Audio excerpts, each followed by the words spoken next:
warahmatullahi wabarakatuh. Waalaikumsalam warahmatullahi wabarakatuh. Alhamdulillahirabbil alamin. Hamdan wa syukrulillah amma ba'du.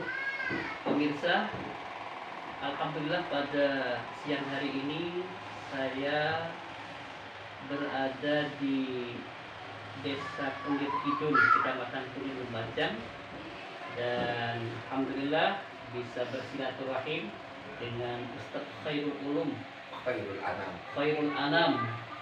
Ini termasuk salah satu putra daerah Bondowoso yang berhasil menginjakkan kaki dan mendirikan yayasan, pondok pesantren yayasan. Assalamualaikum Ustaz. Waalaikumsalam Ustaz. Alhamdulillah, gimana sehat? Alhamdulillah Ustaz. Gimana ceritanya? Kok Ustaz itu jauh-jauh dari Bondowoso lalu kemudian bisa menaklukkan kota Lumajang, itu gimana ceritanya?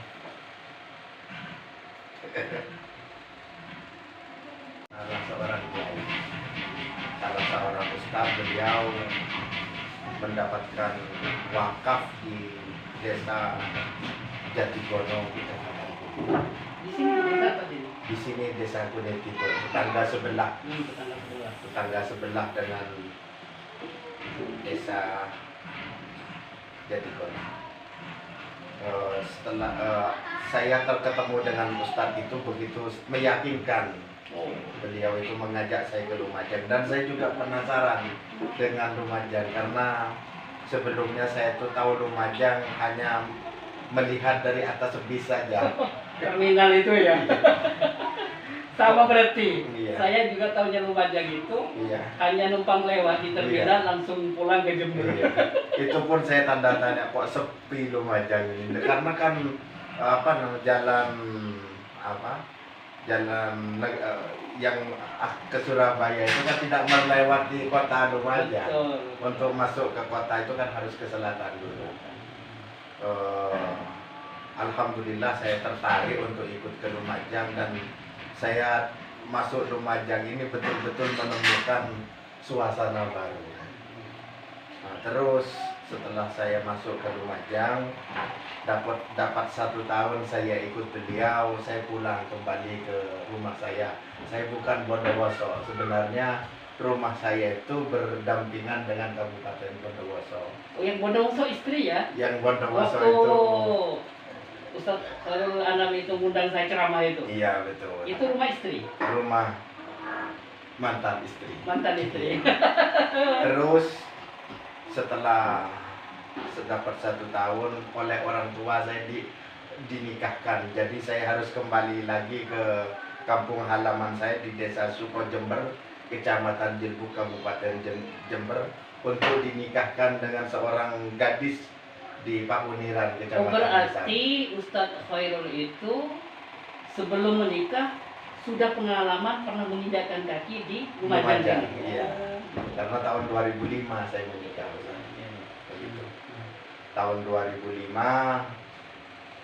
menikah, dan saya mulai dari tahun 2005 sampai tahun 2009 itu saya ada di Bondowoso.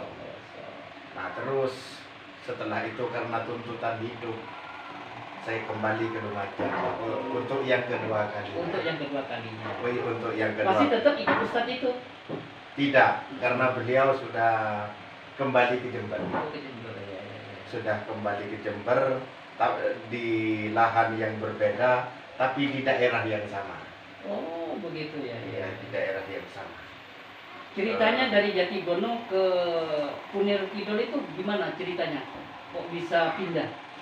Nah, itu kan setelah saya hijrah ke Lumajang yang kedua kalinya. Pertama yang saya jujuk itu pasti Jatigono kan gitu. Oh, iya. Pasti Jatigono.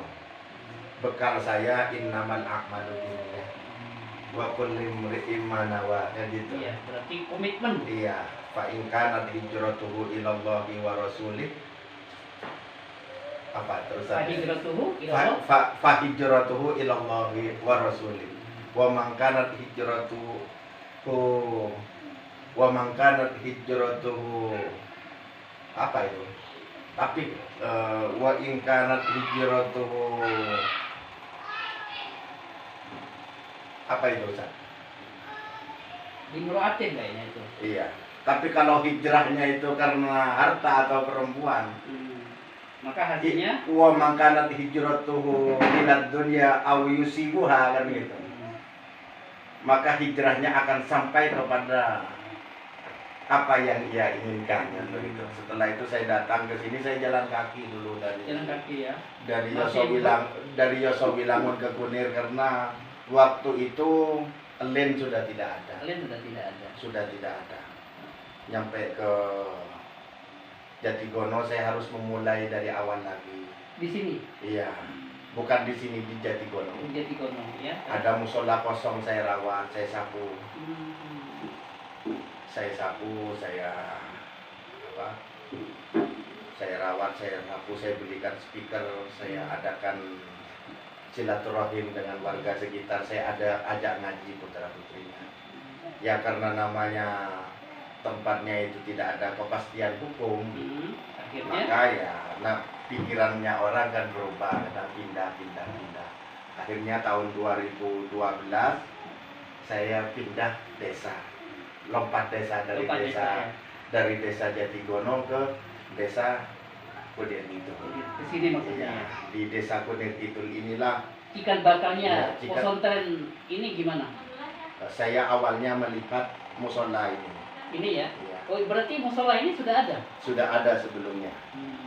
Awalnya saya melihat musola kosong, tidak berpenghuni. Di sampingnya musola itu tidak ada apa-apa waktu itu, hanya ada sumur saja.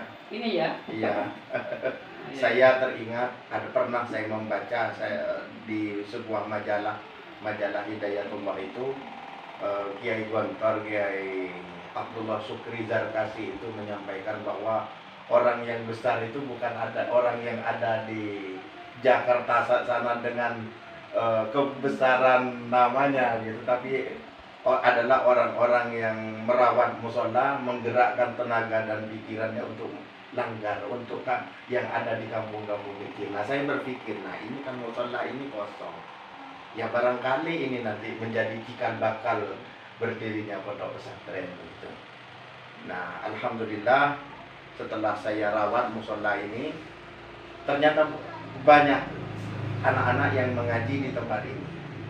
Terus tahun 2014 tanahnya musola ini diwakafkan. Diwakafkan ya, Mas. Iya, diikrar wakaf oleh PPAIW Kecamatan Kunir.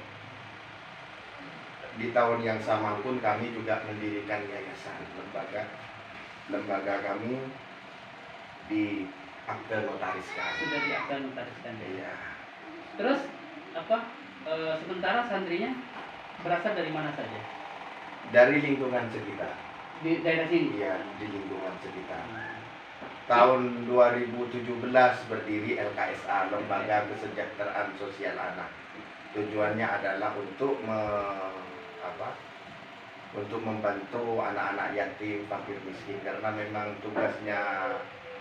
sebenarnya itu tugasnya negara. Anak terlantar dan fakir miskin itu menjadi tanggung jawab negara. Jadi kehadiran kami juga dalam rangka membantu program pemerintah.